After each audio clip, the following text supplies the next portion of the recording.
So it seems like Donald Trump has changed his tune when it comes to this whole debacle, including the messaging app Signal. Now, he was trying to downplay it, of course, like he always does, but he is trying to still defend Pete Hegseth, his controversial pick to head the Department of Defense. Now, Mike Waltz, his national security advisor and former member of Congress, was also in the group chat, and he's basically blaming Mike Waltz for all of it. He goes, "Well, I guess it was Mike.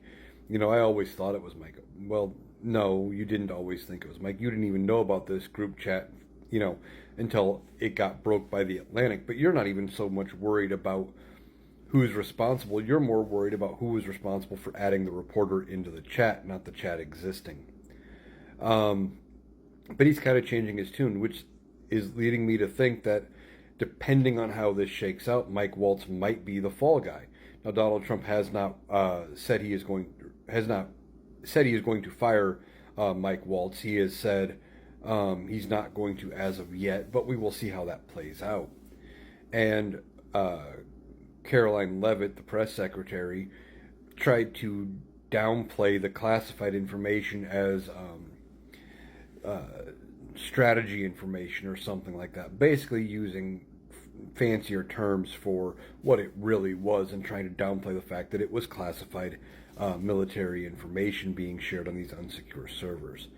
In fact, Donald Trump, for his part, said, "Well, how can you bring Pete Hegseth into it? What did Pete do, about it?"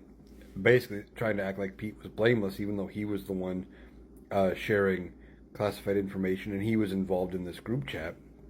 And there are messages from Pete Hegseth in this group chat.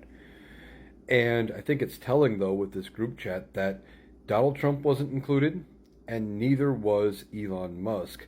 So are they trying to work around them and talk about what's going on in the administration, trying to figure out how to handle both of them to carry out what they need to do? And are they just purposely leaving Donald Trump and Musk out of it? I think they are leaving Musk out of things on purpose because most people don't like him and they don't trust him.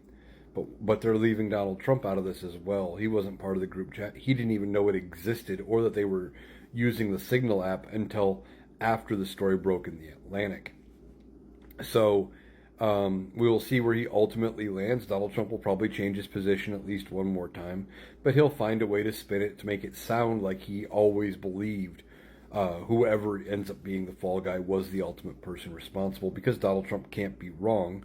So if it ends up being Hegseth, if it ends up being Mike Waltz, whoever ends up being the fall guy, that'll be the person Donald Trump says he believed all along was the person responsible.